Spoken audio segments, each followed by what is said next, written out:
नमस्कार।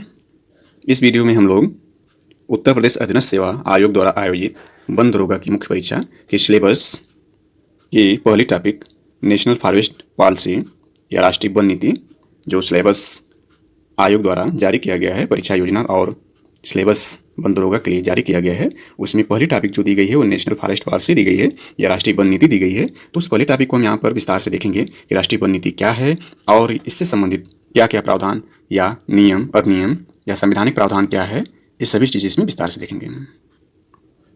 इस सिलेबस में कुल मिलाकर 26 टॉपिक या सिलेबस को 26 टॉपिक के अंतर्गत कवर किया गया है। तो प्रत्येक टॉपिक पर हम चर्चा करेंगे बारी बारी से। इस टॉपिक में राष्ट्रीय वन नीति के बारे में विस्तार से देखते हैं।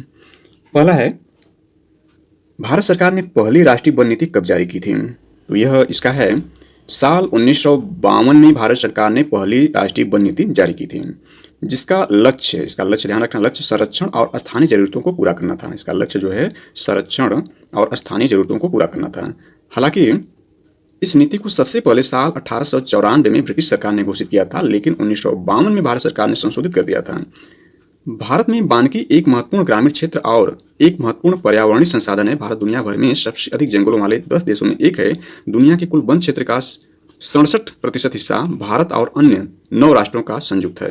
कहने का मतलब जो सबसे अधिक टॉप 10 देश हैं वह दुनिया के 67% हिस्सा वन क्षेत्र का कवर करते हैं या पाया जाता है।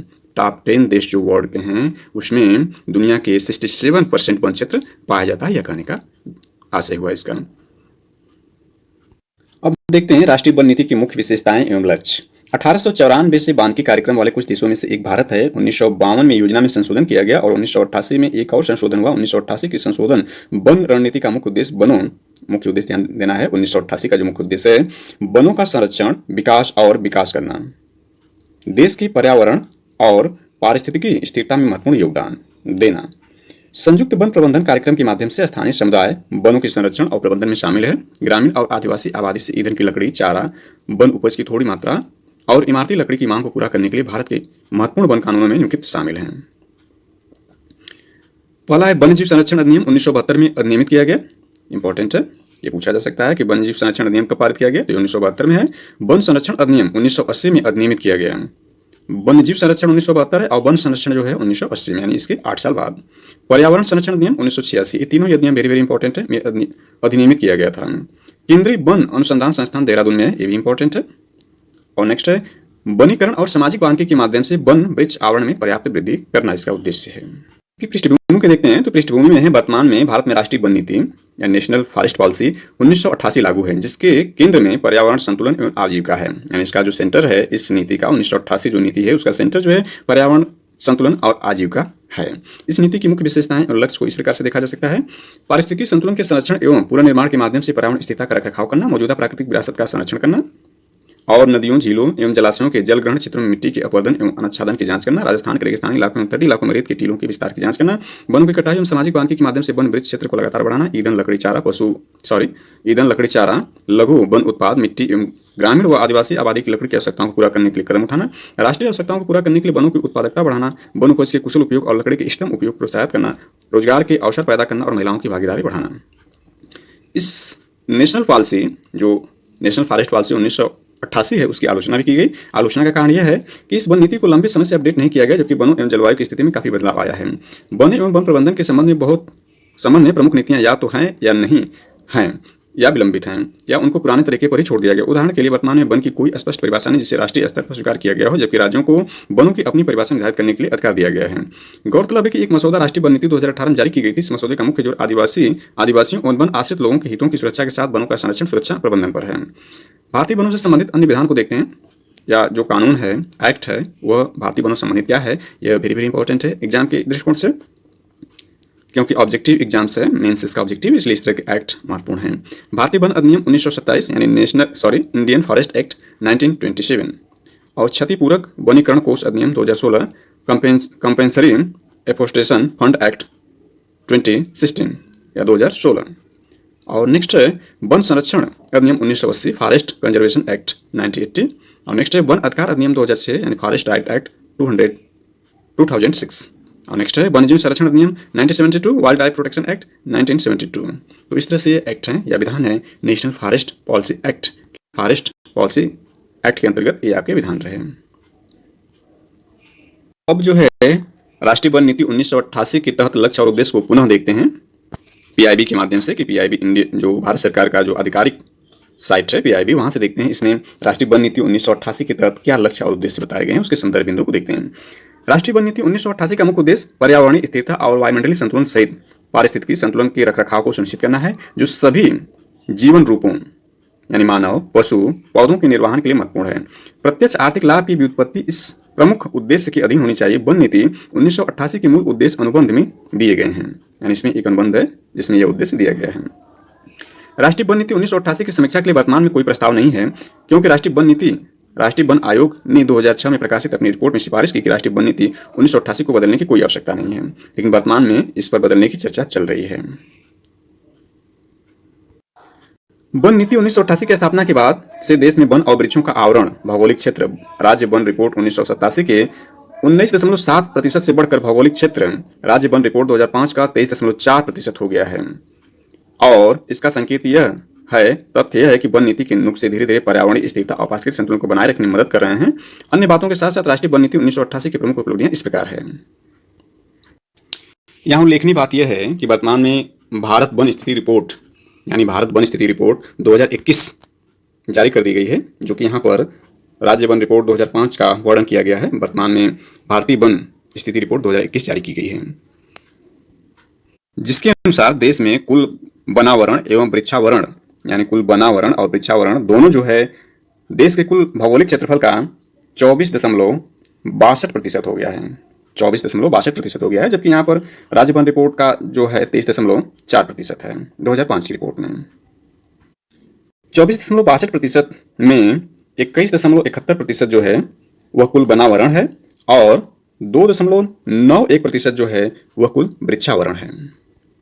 अब देखते हैं राष्ट्रीय वन नीति 1988 की प्रमुख उपलब्धियां इस प्रकार हैं। जंगल और वृक्षों के आच्छादन में वृद्धि हुई है। संयुक्त वन प्रबंधन कार्यक्रम के माध्यम से वनों के संरक्षण और प्रबंधन में स्थानीय समुदायों को शामिल किया गया है। ईंधन की लकड़ी, चारा, लघु वन उपज और ग्रामीण और जनजातीय आबादी की छोटी इमारती लकड़ी की आवश्यकता को पूरा करना। एक्स सीटू और इन सीटू संरक्षण उपायों के माध्यम से देश की जैविक विविधता और आनुवंशिक संसाधनों का संरक्षण करना है।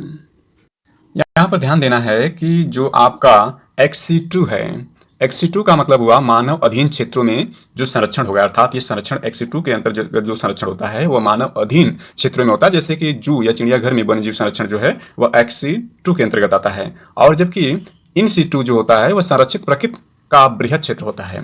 यह संरक्षित प्रकृति का बृहद क्षेत्र होता है। और इनका हिंदी जो रूप होता है, एक्स-2 का हिंदी रूप होता है स्वस्थाने, और जबकि इन-सीटू का हिंदी रूप होता है बास्थाने। तो ये भी वेरी वेरी इंपॉर्टेंट है, एक्स-2 और इन-सीटू क्या होता है इस पर हमने चर्चा किया। अब आगे देखते हैं। देश में पर्यावरण और पारिस्थितिकी स्थिरता के रखरखाव में महत्वपूर्ण योगदान। राष्ट्रीय वन नीति को संचालित करने वाले मूल उद्देश्य निम्नलिखित हैं, यानी इसके उद्देश्य निम्नलिखित हैं। परिरक्षण के माध्यम से पर्यावरण स्थिरता को बनाए रखना और जहां आवश्यक हो पारिस्थितिकी संतुलन की बहाली जो देश के जंगलों के गंभीर क्षरण से प्रतिकूल रूप से प्रभावित हुआ हो। राष्ट्रीय वन नीति को संचालित करने वाले मूल उद्देश्य निम्नलिखित हैं। इसको अभी हमने देखा, इसी का दोबारा रिपीट हो गया यहाँ पर। वनस्पतियों और जीवों की विशाल विविधता वाले शेष प्राकृतिक वनों को संरक्षित करके देश की प्राकृतिक विरासत का संरक्षण करना, जो देश की उल्लेखनीय जैविक विविधता और आनुवंशिक संसाधनों का प्रतिनिधित्व करते हैं। बाढ़ और सूखों को कम करने और जलाशयों की गाद को कम करने के लिए मृदा और जल संरक्षण के हित में नदियों, झीलों, जलाशयों के जलग्रहण क्षेत्रों में मिट्टी के कटाव और आच्छादन की जांच करना। ये जो हम देख रहे हैं ये इसके मूल उद्देश्य हैं। राष्ट्रीय वन नीति को संचालित करने वाले मूल उद्देश्य को यहाँ पर हम देख रहे हैं, जो कि 1988 के अंतर्गत बनाए गए हैं।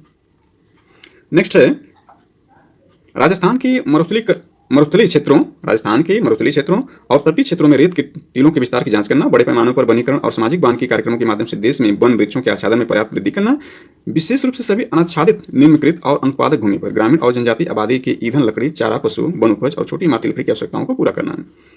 इसके बाद है आवश्यक राष्ट्रीय जरूरतों को पूरा करने के लिए वनों की उत्पादकता बढ़ाना, वन उपज के कुशल उपयोग को प्रोत्साहित करना और लकड़ी के प्रतिस्थापन को अधिकतम करना। इन उद्देश्यों को प्राप्त करने और मौजूदा वनों को दबाव को कम करने के लिए महिलाओं की भागीदारी के साथ बड़े पैमाने पर जन आंदोलन बनाना, यह इसके मूल उद्देश्य में शामिल है।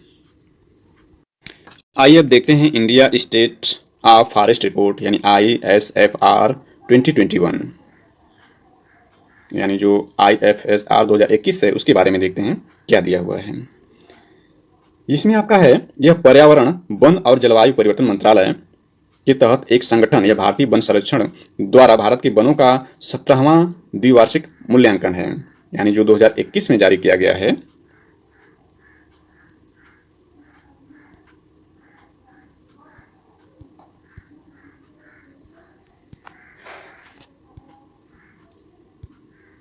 इसमें ध्यान देने की बात क्या होगा, ध्यान देना है कि 13 जनवरी 2022 को पर्यावरण वन जलवायु मंत्री द्वारा भारत वन स्थिति रिपोर्ट 2021 यानी ISFR जारी किया गया। यह ध्यान देना है कि 13 जनवरी 2022 को जारी किया गया।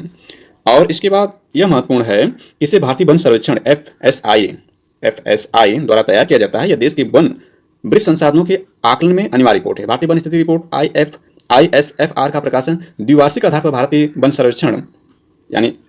सर्वेक्षण जो FSI है, यह प्रत्येक 2 साल पर इसका जो है प्रकाशन कराता है। यह भारत सरकार के पर्यावरण वन जलवायु मंत्रालय के अधीन है, जिसको हमने देखा कि इसके अधीन कार्य करता है, अधीन एक संगठन है। और इसकी जो पहली रिपोर्ट जारी की गई थी वो 1987 में जारी की गई थी। तो इस तरह से 2021 की जो रिपोर्ट है यह 17वीं रिपोर्ट रही, और 2019 में जो इस रिपोर्ट जारी की गई थी वो इसकी 16वीं रिपोर्ट थी।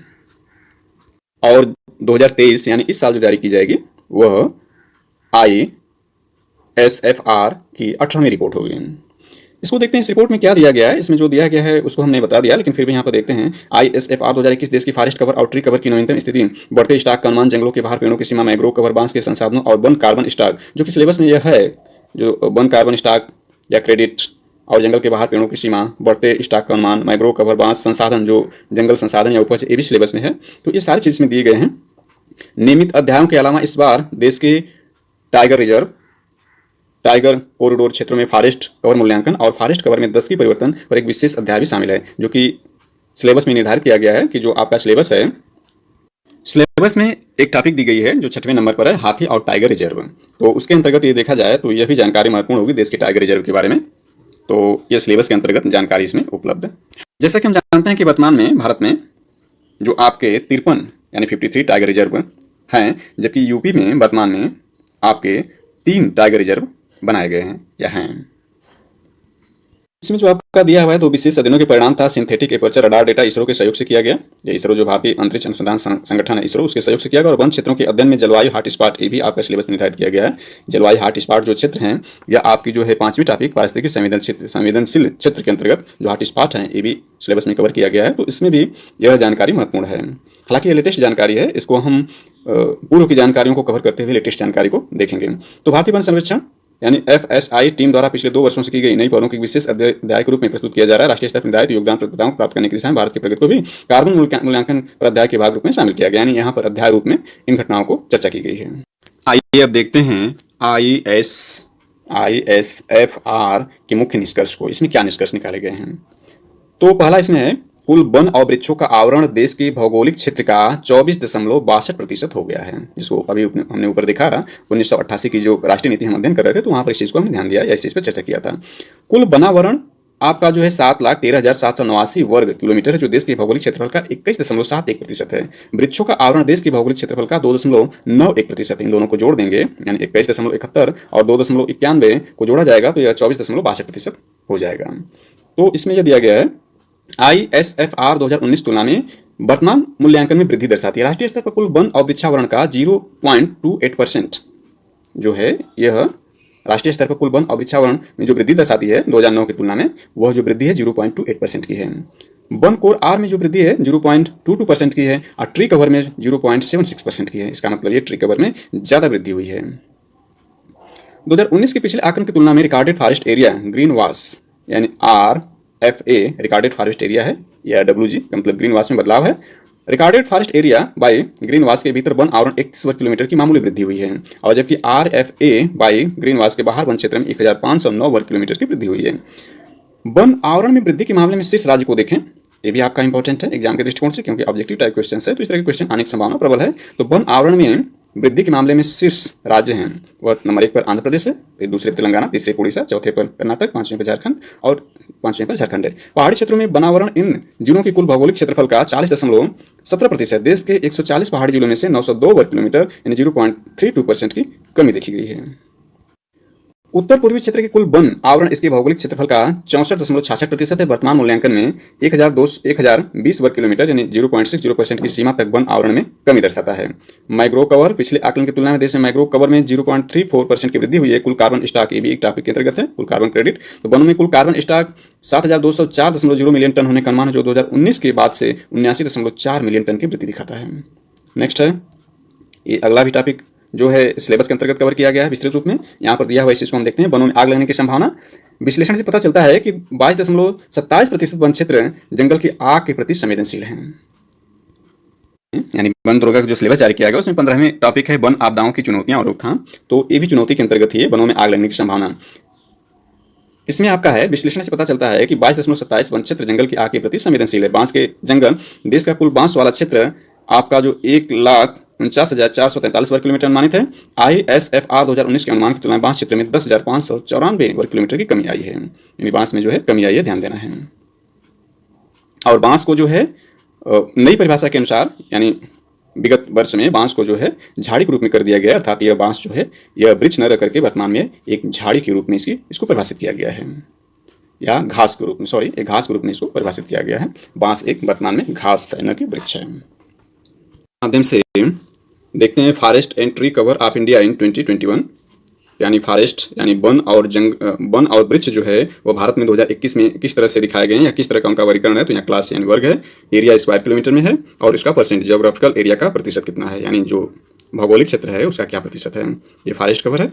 तो इसमें वेरी डेंस फॉरेस्ट यानी अति सघन वन जो है 99,779 किलोमीटर स्क्वायर में है, और यह जो है पूरे भौगोलिक क्षेत्रफल, भारत के भौगोलिक क्षेत्रफल का 3.04% कवर करते हैं।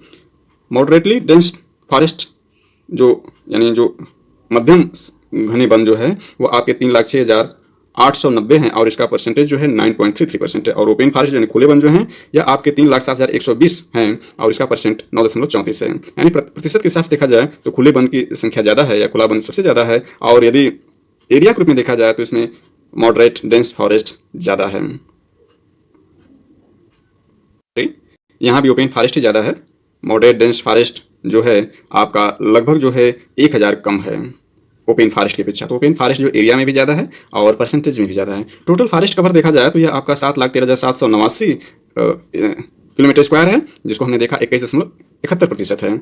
और ट्री कवर को देखा जाए तो ट्री कवर जो है 95,794 किलोमीटर स्क्वायर है, जो उसका है 2.91% है। यानी total forest and tree cover दोनों को मिला दिया जाए तो ये 8,09,553 किलोमीटर स्क्वायर एरिया कवर करता है, जो कि भारत के भौगोलिक क्षेत्रफल का 24.62% है। इसको हमने ऊपर देखा, इस चीज़ से यहाँ पर है, और ये सभी जानकारी इसमें दी हुई है। संबंधित महत्वपूर्ण डिफिनेशन को देखते हैं। वन आवरण, भूमि की कानूनी स्थिति के बावजूद वन चंदवा क्षेत्र जमीन पर आच्छादित है। इसमें भी सभी पेड़ पौधे शामिल हैं जिसका छत्र घनत्व 10% से अधिक है और जिसका आकार 1 हेक्टेयर है उससे अधिक है। कैनोपी डेंसिटी, इसे मैदान जमीन के एक क्षेत्र के अनुपात के रूप में परिभाषित किया जाता है जो पेड़ों के मुकुट से ढका होता है। इसमें जो है रिकॉर्डेड फॉरेस्ट एरिया RFA के बारे में दिया हुआ है, इसको आप देख सकते हैं। इसमें सारी चीज दिया है। वन क्षेत्र या दर्ज वन क्षेत्र सरकारी रिकॉर्ड में वन के रूप में दर्ज सभी भौगोलिक क्षेत्रों को संदर्भित करता है। रिकॉर्डेड किए गए वन क्षेत्र में आरक्षित वन यानी रिकॉर्डेड फॉरेस्ट और संरक्षित वन प्रोटेक्शन या प्रिवेंशन फॉरेस्ट शामिल है, जिसका गठन भारतीय वन अधिनियम 1927 के प्रावधानों के तहत किया गया। ये ध्यान रखना है, प्रावधान कौन सा इसमें है, 1927 का प्रावधान है। RF और PF के अलावा रिकॉर्डेड किए गए वन क्षेत्रों में ऐसे सभी क्षेत्र शामिल हो सकते हैं जिन्हें किसी राज्य अधिनियम या स्थानीय कानूनों या किसी राजस्व रिकॉर्ड के तहत वन के रूप में दर्ज किया गया हो। TOF यानी जंगल के बाहर के जो पेड़ है उसमें दर्ज वन क्षेत्र के बाहर पाए जाने वाले पेड़ TOF RFA के बाहर उगने वाले सभी पेड़ों को संदर्भित करता है, भले ही पैच का आकार 1 हेक्टेयर से बड़ा हो। अब इसमें देखते हैं वृक्ष आच्छादन, यानी RFA के बाहर पाए जाने वाले वृक्षों के वे सभी खंड जो बिखरे हुए वृक्षों सहित 1 हेक्टेयर से कम आकार के होते हैं। वृक्षों का आच्छादन वनों के बाहर के वृक्षों यानी TOF का एक महत्वपूर्ण भाग है, इसलिए ट्री कवर को TOF का सबसेट माना जा सकता है। अगला महत्वपूर्ण है वन और वृक्ष आच्छादन। वन आच्छादन और वृक्ष आच्छादन एक साथ मिलकर वन और वृक्ष आच्छादन का गठन करते हैं। जो राष्ट्रीय वन नीति के अनुसार, जिसका टॉपिक के अंतर्गत हम लोग अध्ययन कर रहे हैं, नेशनल फॉरेस्ट पॉलिसी के अनुसार देश की भौगोलिक क्षेत्र का 33% यानी 33% हरित क्षेत्र प्राप्त करने के लक्ष्य के अनुसार प्रगति की निगरानी के लिए प्रमुख पैरामीटर से ढकना है। यानी वन और वृक्ष आवरण का जो उद्देश्य है वो देश के भौगोलिक क्षेत्रफल का 33% हरित क्षेत्र प्राप्त करना है। यह इंपॉर्टेंट है, जो राष्ट्रीय वन नीति के अंतर्गत आता है। देखते हैं top 10 countries for average annual net gain in forest area 2010 से 2020, यानी पिछले 10 वर्षों में जो है वो नेट गेन एरिया क्या रही है विश्व में, उसको देखते हैं। इसमें सबसे ज़्यादा जो आपका नेट गेन एरिया हुआ है वो चाइना में हुआ है, जिसका एरिया जो हेक्टेयर में दिया हुआ है 1937 हेक्टेयर, और इसमें जो प्रतिशत वृद्धि हुई है 0.93 की हुई है।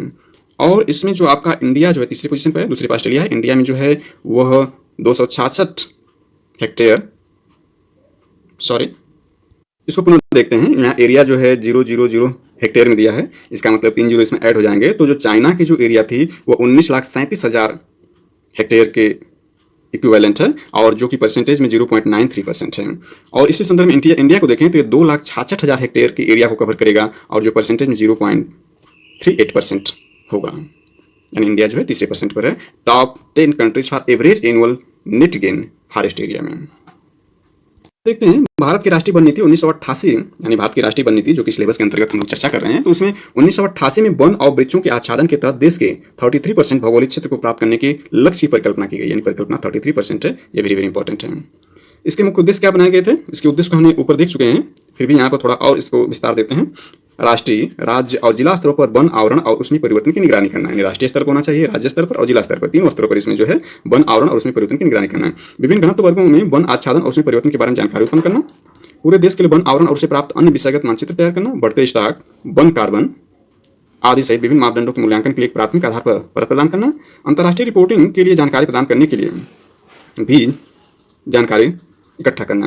वन आच्छादन को देखते हैं। स्वामित्व, भूमि की कानूनी स्थिति और पेड़ों की प्रजातियों की संरचना पर ध्यान दिए बिना 10% से अधिक वृक्ष क्षेत्र घनत्व वाले क्षेत्र में 1 हेक्टेयर से अधिक के पेड़ वाले सभी भूमि शामिल हैं। यानी वन आच्छादन के अंतर्गत यह डिफिनेशन है कि स्वामित्व हो अथवा भूमि की कानूनी स्थिति और पेड़ों की प्रजातियों की संरचना पर ध्यान दिए बिना 10% से अधिक वृक्ष क्षेत्र घनत्व वाले क्षेत्र में 1 हेक्टेयर से अधिक पेड़ वाले सभी भूमि शामिल हैं इसमें वन आच्छादन में। अति सघन वन 70% और उससे अधिक वृक्ष क्षेत्र घनत्व वाली सभी भूमि इस श्रेणी के अंतर्गत वन आवरण की सापेक्ष संरचना आपका 3.04%, जिसको भी हमने ऊपर देखा कि जो अति डेंस फॉरेस्ट हैं उसके कितने भाग हैं, और मध्यम रूप से सघन वन को हमने देखा, यानी मॉडरेट जो फॉरेस्ट है, डेंस फॉरेस्ट है, वो 40% और अधिक लेकिन 70% कम वृक्ष क्षेत्र घनत्व वाली भूमि इस श्रेणी के अंतर्गत आते हैं।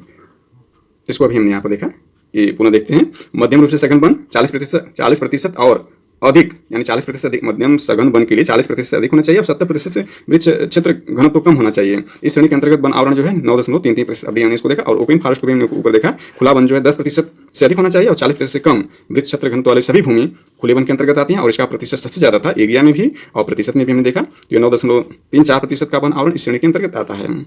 इसके बाद झाड़दार वन जो होते हैं 10% से कम चंदवा घनत्व वाली भूमि इस श्रेणी के अंतर्गत भौगोलिक क्षेत्रफल के 1.42% है। और गैर वन जो आपके हैं उपरोक्त किसी भी वर्ग यानी पानी सहित में शामिल नहीं की गई भूमि है। गैर वन श्रेणी के अंतर्गत भौगोलिक क्षेत्रफल 76.87% है। यानी सबसे ज्यादा आप देखें प्रतिशत में तो गैर वन ही आपके शामिल है। इस चित्र में दिखाया गया है। भारत में सबसे बड़ा वन आवरण जो है, यानी सबसे बड़ा जो वन आवरण है एरिया के हिसाब से, यानी क्षेत्रफल के हिसाब से वन आवरण जो भारत में है ISFR 2021 के अंतर्गत हम इसको देख रहे हैं। तो इसमें सबसे ज्यादा एरिया मध्य प्रदेश में है, फिर अरुणाचल प्रदेश में, फिर छत्तीसगढ़ में, फिर उड़ीसा में, फिर महाराष्ट्र में। देश के उत्तर पूर्वी क्षेत्रों के राज्यों में राज्य कुल भौगोलिक क्षेत्रफल के संदर्भ में वन आवरण का उच्चतम प्रतिशत है। यानी प्रतिशत के साथ देखा जाए तो मिजोरम में आपका सबसे ज्यादा प्रतिशत जो है 84.53% है, फिर अरुणाचल प्रदेश में 79.33% है, मेघालय में 76% है, मणिपुर में 74.34%, नागालैंड में 73.90% है। राष्ट्रीय स्तर पर वन आवरण में 1540 वर्ग किलोमीटर की शुद्ध वृद्धि हुई है।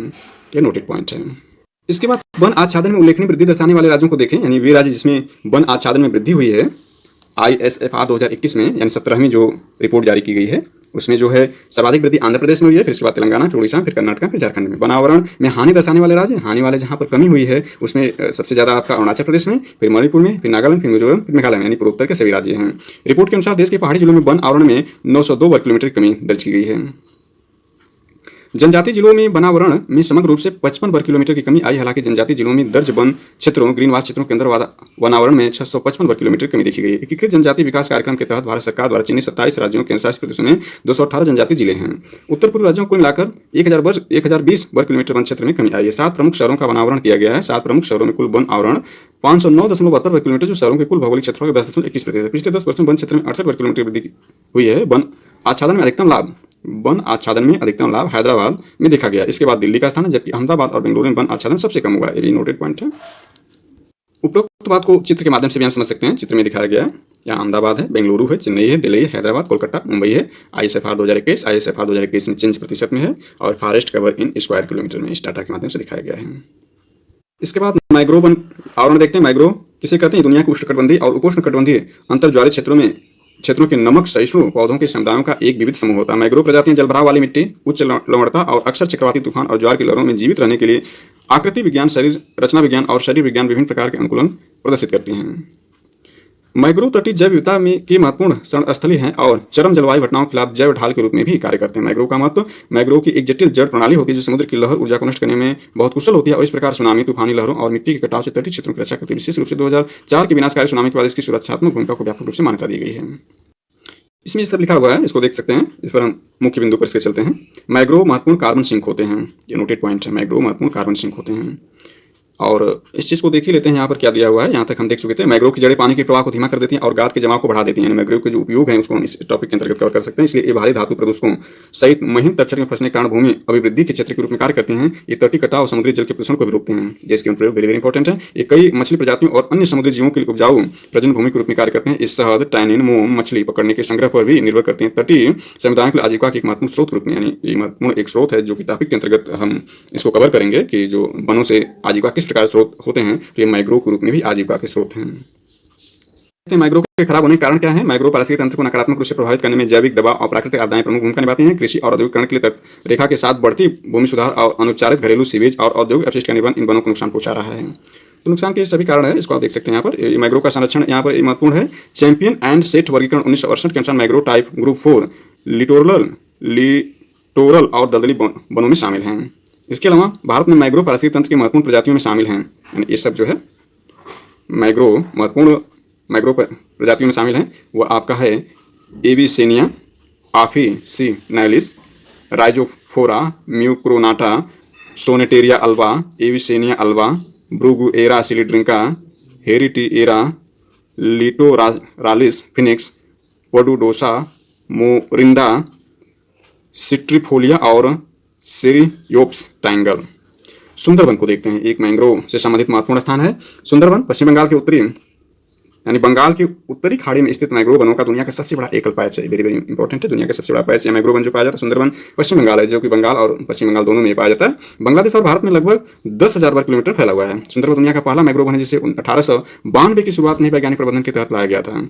मैंग्रोव के महत्व की सराहना करते हुए भारत सरकार ने देश में मैंग्रोव के संरक्षण और विकास संबंधित मुद्दों पर सरकार को सलाह देने के लिए 1976 में राष्ट्रीय मैंग्रोव समिति की स्थापना की थी। तो 1976 में राष्ट्रीय मैंग्रोव समिति बनाई गई और जो है सुंदरवन दुनिया का पहला मैंग्रोव वन जिसे 1892 में इसकी शुरुआत की गई थी वैज्ञानिक प्रबंधन के लिए। तो ये भी वेरी इंपॉर्टेंट क्वेश्चन।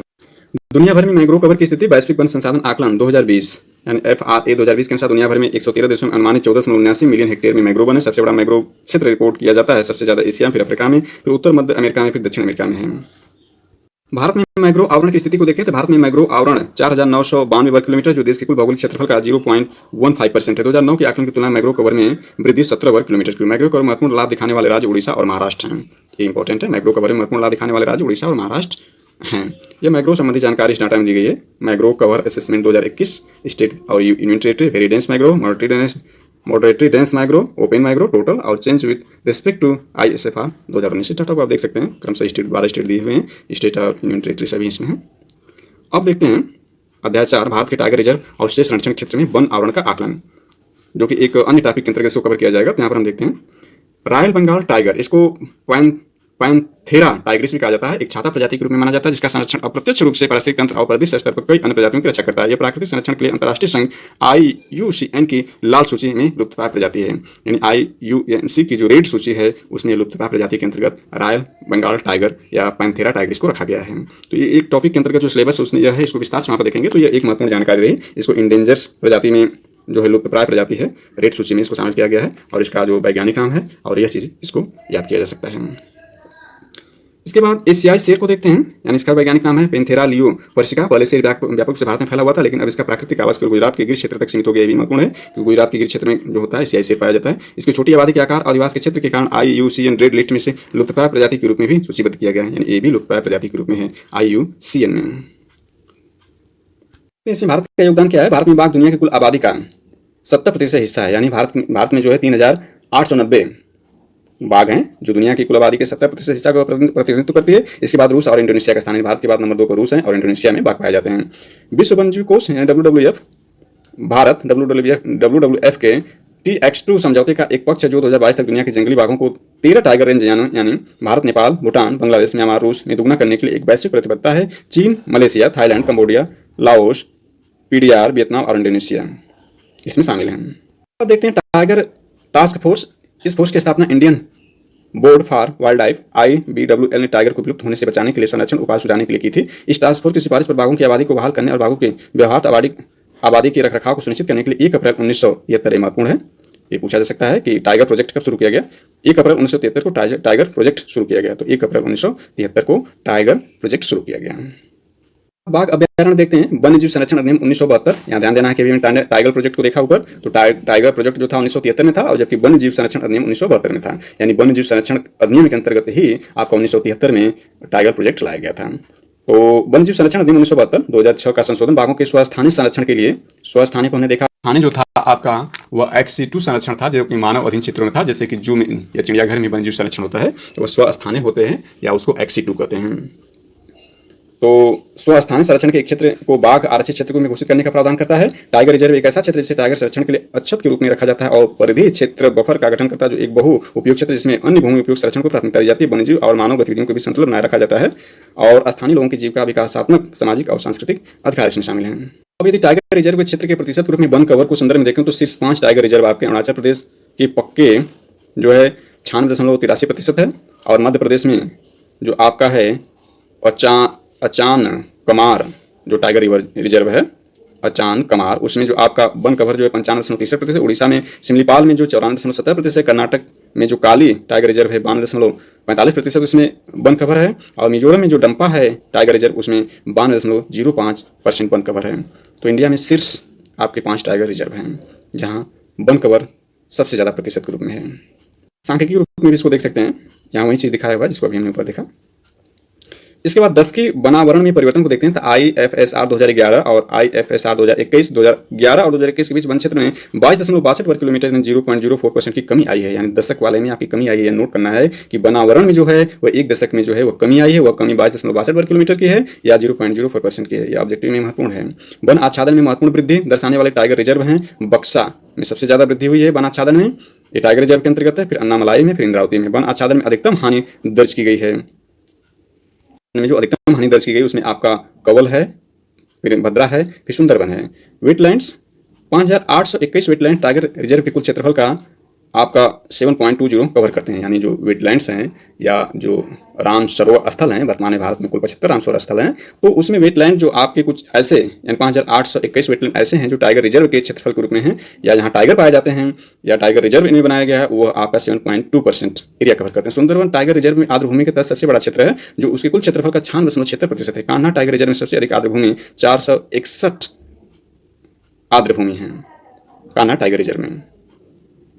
नेक्स्ट आपका है जो कि सिलेबस में अगली टॉपिक होगी, लेकिन इसमें आपका इस रिपोर्ट में दिया हुआ है जंगल की आग और निगरानी। MOEF&CC ने देश के वन अग्नि प्रबंधन में सुधार के लिए जंगल की आग पर राष्ट्रीय कार्य योजना 2018 पेश की। यानी राष्ट्रीय कार्य योजना जो है 2018 पेश की। ये भी महत्वपूर्ण टॉपिक है या महत्वपूर्ण प्रश्न है जिसको विकल्प रूप में तैयार कर सकते हैं। मुख्य उद्देश्य सूचना, इसके मुख्य उद्देश्य क्या है? सूचना सक्षम करना और वन सीमावर्ती समुदायों को सशक्त बनाना, उन्हें राज्य वन विभाग SFD के साथ मिलकर काम करने के लिए प्रोत्साहित करना। इस योजना का उद्देश्य आग के खतरों के खिलाफ भारतीय उपमहाद्वीप में विविध वन पारिस्थितिक तंत्रों में वनों की कमजोरियों को कम करना है। आग से लड़ने में वन और वन्य कर्मियों और संस्थानों की क्षमताओं को बढ़ाना है। प्रौद्योगिकी का उपयोग करना, आग की घटना के बाद रिकवरी में तेजी लाना है। FSI द्वारा किए गए दीर्घकालिक प्रवृत्ति विश्लेषण के अनुसार भारत में वन क्षेत्र का लगभग 10.66% क्षेत्र अत्यधिक अग्निप्रवण क्षेत्र के अंतर्गत है। उत्तर पूर्वी क्षेत्र के अंतर्गत आने वाले राज्यों में वनस्पति वनाग्नि की उच्चतम प्रवृत्ति दिखाई देती है। यानी सबसे ज्यादा जो आपकी वनाग्नि होती है उत्तर पूर्वी क्षेत्रों में है, और जो है 10.66% क्षेत्र जो है यह अग्निप्रवण क्षेत्र, आग लगने वाली घटनाओं के अंतर्गत भारत में पाए जाते हैं। और ये राज्य अत्यंत से अधिक वन अग्नि क्षेत्र के अंतर्गत आते हैं। शामिल है भारत के उत्तर पूर्वी भाग में मिजोरम, त्रिपुरा, मेघालय और मणिपुर जैसे राज्यों में घटना की आवृत्ति के मामले में सबसे अधिक जंगल की आग की संभावना प्रदर्शित होती है।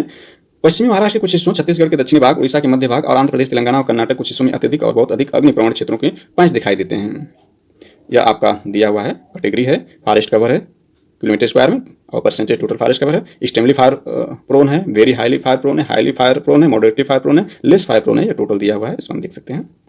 इसके बाद वृक्षों के आवरण देखते हैं। अभी हम वन आवरण देखें, वृक्षों के आवरण को देखते हैं। ये भी महत्वपूर्ण है। देश का कुल वृक्ष आवरण देश का कुल वृक्ष आवरण 95,748 वर्ग किलोमीटर होने का अनुमान लगाया गया है। 2019 के आकलन की तुलना में वृक्षारोपण की सीमा में 721 वर्ग किलोमीटर की वृद्धि देखी गई है। वृक्ष आच्छादन का राज्यवार अनुमान देखा जाए, यानी सबसे ज्यादा जो वृक्ष हैं, अधिकतम वृक्ष आवरण सबसे ज्यादा महाराष्ट्र में, फिर राजस्थान में, फिर मध्य प्रदेश में, फिर कर्नाटक में, फिर उत्तर प्रदेश में। भौगोलिक क्षेत्र के प्रतिशत के रूप में अधिकतम वृक्ष को देखें तो यानी प्रतिशत ये क्षेत्रफल के रूप में सबसे ज्यादा महाराष्ट्र में, और प्रतिशत के रूप में सबसे ज्यादा जो वृक्ष हैं वो चंडीगढ़ में हैं, फिर दिल्ली में, फिर केरला में, फिर गोवा में। वन के बाहर वृक्ष को देखें यानी ओटीएफ को देखें राज्यवार, तो टीओएफ की अधिकतम सीमा जो महाराष्ट्र में, फिर उड़ीसा, फिर कर्नाटक में। भौगोलिक क्षेत्र के प्रतिशत के रूप में टीओएफ को देखें सबसे ज्यादा लक्षद्वीप में, फिर केरला, फिर गोवा में है। इसके बाद अगली टॉपिक यानी 8वीं अध्याय जो है बांस के देश के बांस संसाधन। ये सिलेबस के अंतर्गत 24वां जो टॉपिक है, सिलेबस जो दिया गया है उसमें 24वीं टॉपिक दी हुई है, भारतीय अर्थव्यवस्था में वनों का योगदान में। इस टॉपिक को हम देख सकते हैं, यानी देश के बांस संसाधन। हालांकि यह बहुत बृहद टॉपिक होगी, लेकिन इसमें सम्मिलित की गई है, तो इसको हम यहाँ पर थोड़ा देख लेते हैं। भारत में कश्मीर क्षेत्र को छोड़कर पूरे देश में बांस प्राकृतिक रूप से उगता है। भारत बांस की 23 जेनेरा की लगभग 125 देशी और 11 विदेशी प्रजातियों का घर है। बांस किसी भी क्षेत्र के सामाजिक, आर्थिक और पारिस्थितिक विकास में महत्वपूर्ण योगदान देता है। देश का बांस धारण क्षेत्र 15.00 मिलियन हेक्टेयर, यानी ISFR 2019 की तुलना में देश में बांस में कुल क्षेत्रफल में 1.06 मिलियन हेक्टेयर की कमी आई, यानी बांस के क्षेत्रफल में कमी आई है। अधिकतम बांस वाले क्षेत्र देखें, क्षेत्रफल के दृष्टिकोण से देखें, अधिकतम बांस वाले क्षेत्र जो आपके हैं सबसे ज्यादा मिजोरम, फिर अरुणाचल प्रदेश में है। न्यूनतम बांस वाले राज्य को देखें तो सबसे कम जो है क्षेत्रफल में सबसे ज्यादा कम मध्य प्रदेश में, फिर महाराष्ट्र में है। शुद्ध बांस की अधिकतम उपस्थिति देखें तो मध्य प्रदेश में है, फिर महाराष्ट्र में, फिर छत्तीसगढ़ में है। इसके बाद बांस वाले क्षेत्र प्रतिशत के मामले में शीर्ष 10 राज्यों को देखा जाए तो आपके ये शीर्ष 10 राज्य यहाँ पर दिए हुए हैं, इसमें देख सकते हैं। अब जो है भारत वन स्थिति रिपोर्ट 2021 जो 17वीं थी उसको पीआईबी के माध्यम से देखते हैं। तो पीआईबी में क्या दिया है उसको देख लेते हैं। वन सर्वेक्षण रिपोर्ट 2021 जारी। पिछले 2 वर्षों में देश से कुल वन और वृक्षों से भरे क्षेत्रफल में 2261 वर्ग किलोमीटर की बढ़ोतरी हुई है। और क्षेत्रफल की दृष्टि से देश का सबसे बड़ा वन क्षेत्र जो है मध्य प्रदेश राज्य में है। वन क्षेत्र में अधिकतम बढ़ोतरी आंध्र प्रदेश में 647 वर्ग किलोमीटर की दर्ज की गई। इसके बाद तेलंगाना में 632 वर्ग किलोमीटर का, और इसके तीसरे स्थान पर उड़ीसा है 537 वर्ग किलोमीटर की वृद्धि दर्ज की गई है। 17 राज्यों, ये इंपॉर्टेंट है, 17 राज्यों केंद्र शासित प्रदेशों का 33% से अधिक भाग भौगोलिक क्षेत्रफल वनों से पटा है। यानी इसमें ऐसे 17 राज्य हैं जिसका 33% से अधिक भाग पटा हुआ है। तो बहुत महत्वपूर्ण है, ये भी महत्वपूर्ण है, यानी ये पीआईबी के माध्यम से महत्वपूर्ण वैकल्पिक प्रश्न हो सकते हैं। देश के, ध्यान देना है, देश के जंगल में कुल कार्बन स्टॉक जो है 79.4 मिलियन टन की बढ़ोतरी के साथ 7,204 मिलियन टन होने का अनुमान है, इंपॉर्टेंट है। देश के कुल मैंग्रोव क्षेत्र में 4,992 वर्ग किलोमीटर है, इसमें 17 वर्ग किलोमीटर की वृद्धि दर्ज की, ये भी इंपॉर्टेंट है। सरकार का ध्यान वनों को न केवल मात्रात्मक यानी संख्यात्मक रूप से संरक्षित करना है, बल्कि गुणात्मक रूप से समृद्ध करने पर भी है। श्री भूपेंद्र यादव जो आपके जलवायु और पर्यावरण मंत्रालय के संभाल रहे हैं, भूपेंद्र यादव हैं, तो इन्होंने इस बात को कहा। Thanks for watching this